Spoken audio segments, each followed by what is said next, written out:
WHO की report कहती है कि भारत में हर साल 5 करोड़ 50 लाख से ज़्यादा लोग सिर्फ अस्पताल के बिल की वजह से गरीबी रेखा के नीचे चले जाते हैं। और यह सफ़र उसी पल से शुरू होता है जब आप एम्बुलेंस का नंबर डायल करते हैं।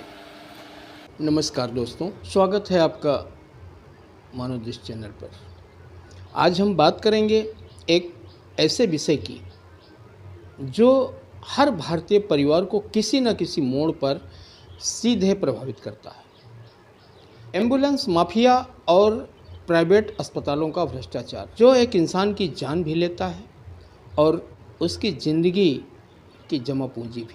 एम्बुलेंस माफिया और प्राइवेट अस्पतालों का भ्रष्टाचार जो एक साथ इंसान की जान भी लेता है और उसकी ज़िंदगी भर की जमा। कोई परिजन गंभीर रूप से बीमार पड़ता है तो पहली ज़रूरत होती है एम्बुलेंस।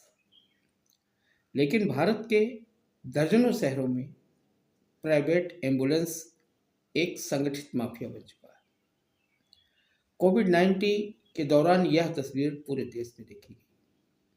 दिल्ली, मुंबई, कोलकाता, भोपाल, हर जगह एम्बुलेंस ऑपरेटर मरीजों से 10 से 50,000 रुपये तक की वसूली करते, सिर्फ एक राइड के लिए।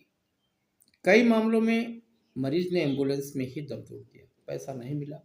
आइए तथ्यों और आंकड़ों से इस खतरे। डब्ल्यूएचओ की रिपोर्ट के अनुसार भारत में स्वास्थ्य पर होने वाले कुल खर्च का 62% मरीज अपनी जेब से खर्च। यह दुनिया के सबसे ऊंचे आंकड़ों में से एक। दूसरा आंकड़ा, इसी आउट ऑफ पॉकेट खर्च की वजह से भारत में हर वर्ष 5.5 करोड़ लोग गरीबी रेखा से नीचे धकेल दिए जाते हैं। सोचिए, एक बीमारी और सब कंगाल। तीसरा आंकड़ा, एक शोध के अनुसार कई प्राइवेट अस्पतालों का दवाओं और अन्य चीज़ों का खर्चा 1700% तक ज़्यादा। चौथा, भारत के 36 राज्यों में 11 राज्यों में क्लिनिकल एस्टेब्लिश एक्ट लागू है।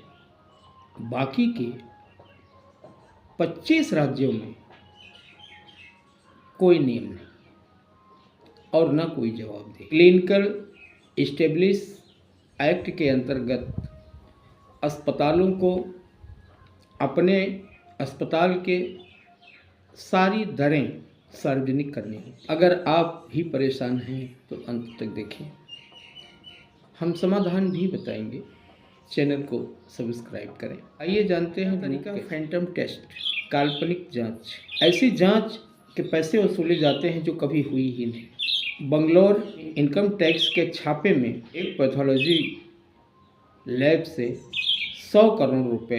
दूसरा तरीका, मृत मरीज पर insurance fraud. Times of India ने रिपोर्ट किया कि कुछ अस्पतालों ने मृत व्यक्तियों का ऑपरेशन दिखाकर इंश्योरेंस क्लेम हड़पा। चौथा तरीका, बॉडी होस्टेज। अस्पताल ने मृतजन का 100 तब तक नहीं दिया जब तक पूरा बिल चुकता। सीनियर का नाम, जूनियर का काम, यानी सीनियर डॉक्टर की फीस वसूली गई और जूनियर डॉक्टर ने काम किया। दोस्तों, हम सिर्फ समस्या बताकर नहीं जाएंगे, समाधान पर भी चर्चा करेंगे। एक जागरूक नागरिक के रूप में आप 5 कदम उठा सकते हैं। पहला, एम्बुलेंस के लिए पहले 108 नंबर डायल, यह सरकारी सेवा निःशुल्क है। दूसरा, अस्पताल में भर्ती होने से पहले एस्टिमेटेड बिल मांगे। तीसरा, डिस्चार्ज के समय आइटमाइज्ड बिल मांगे। हर टेस्ट, हर दवा का अलग अलग हिसाब बिलिंग काउंटर पर मांगे। आयुष्मान भारत योजना का लाभ उठाएं। पात्र परिवारों को प्रतिवर्ष 5 लाख तक का कवरेज मिलता है। अगर आपसे ज़्यादा वसूली हो तो कंज्यूमर फोरम में शिकायत करें। आपकी एक शिकायत दूसरों को बचा सकती है। एक डॉक्टर का पेशा उतना ही पवित्र है जितना एक शिक्षक का। और जब स्वास्थ्य सेवा एक बिजनेस और मरीज कस्टमर बन जाता है तो समाज का ताना बाना टूट जाता है। जिस अस्पताल को आप भगवान का घर मानते हैं वह आपकी मजबूरी का बाजार न बने। यह सुनिश्चित करने के लिए जिम्मेदारी हम सबकी है। याद रखिए, स्वास्थ्य सेवा एक अधिकार है, कोई बाजार नहीं। जब तक हम जागरूक नागरिक के रूप में आवाज़ नहीं उठाएंगे यह व्यवस्था नहीं बदलेगी।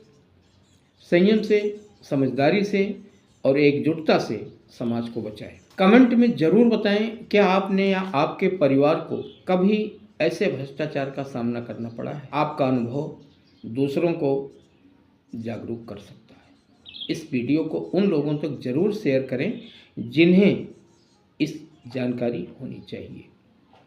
अगली वीडियो में मिलते हैं। जय हिंद, धन्यवाद।